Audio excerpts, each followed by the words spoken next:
नमस्कार, मैं राहुल अवस्थी और आप देख रहे हैं भारत अपडेट। आज पूरी दुनिया एक ही सवाल पूछ रही है कि आखिर इतने बड़े युद्ध से अमेरिका को मिला क्या, क्योंकि जिस तरह की धमकियां दी जा रही थी और जो माहौल बनाया गया था, उसके बाद जो युद्ध विराम हुआ है उसने सबको हैरान कर दिया है।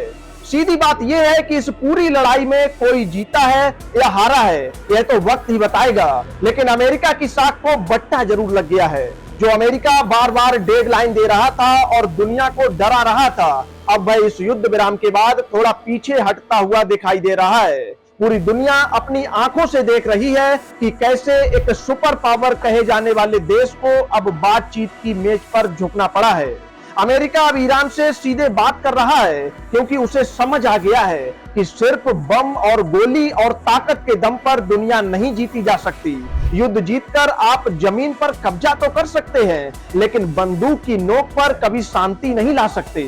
और यही सबसे बड़ी सच्चाई है जो अमेरिका को अब समझ आ गई है। इस पूरी कहानी में इजराइल का रोल भी बहुत बड़ा था। इजराइल ने जब पहला हमला किया था तो उसका सिर्फ एक मकसद था कि ईरान की सरकार को उखाड़ फेंका जाए।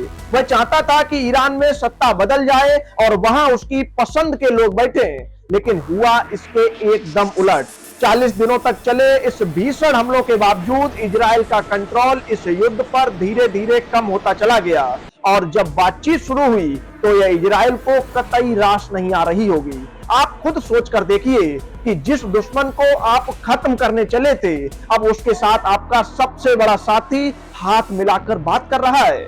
आज की तारीख में अगर कोई सबसे मजबूत होकर उभरा है तो वह ईरान है। इन हमलों के बाद भी ईरान अपनी शर्तों से टस से मस नहीं हुआ।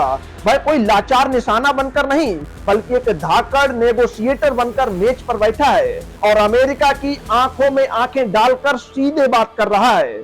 ईरान अब सीधे कह रहा है कि पहले हमारे ऊपर से सारी पाबंदियां हटाओ, हमें सुरक्षा की गारंटी दो और इस पूरे इलाके से अपनी फौजें बाहर निकालो।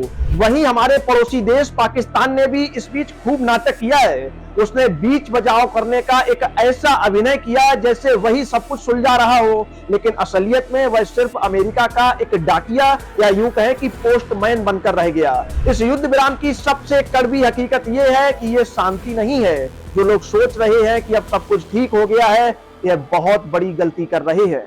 यह युद्ध खत्म नहीं हुआ है, बल्कि अब एक नए दौर में पहुंच गया है। आपको बता दें कि अब ये लड़ाई मैदान से हटकर बातचीत की मेज पर आ गई है, जहां धमकी और बातचीत दोनों साथ साथ चलेंगी। अगर हम इसे भारत की नजर से देखें तो हमारे लिए भी यह समय बहुत संभल कर चलने का है। पश्चिम एशिया के हालात कभी भी बिगड़ सकते हैं और भारत को हर पल तैयार रहना होगा। प्रधानमंत्री नरेंद्र मोदी लगातार दुनिया के बड़े नेताओं के संपर्क में हैं। उन्होंने डोनाल्ड ट्रंप से भी लंबी बात की है, क्योंकि भारत चाहता है कि शांति बनी रहे। हमारे लिए समुद्री रास्तों की सुरक्षा बहुत जरूरी है, खासकर हॉर्मुज का रास्ता जहां से हमारा व्यापार होता है। और गौर करने वाली बात यह है कि अमेरिका को अब अपनी गलती का एहसास भी हो गया है। उसने ईरान को जितना कमजोर समझा था वह उतना निकला नहीं। ईरान की कमियों और वहां के कड़े कानूनों के बावजूद आज पूरी दुनिया उसकी हिम्मत की दाद दे रही है कि उसने इतने बड़े दबाव के आगे घुटने नहीं टेके। और आज भी हॉर्मुज के रास्ते पर ईरान का ही कब्जा है और वही तय करेगा कि वहां से जहाज निकलेंगे या नहीं। इजराइल इस मौके का पूरा फायदा उठाकर ईरान को हमेशा के लिए रास्ते से हटाना चाहता था, लेकिन अमेरिका तो 12,000 किलोमीटर दूर बैठा है। उसे ईरान से सीधा खतरा नहीं है, लेकिन इजराइल और ईरान तो पड़ोसी हैं।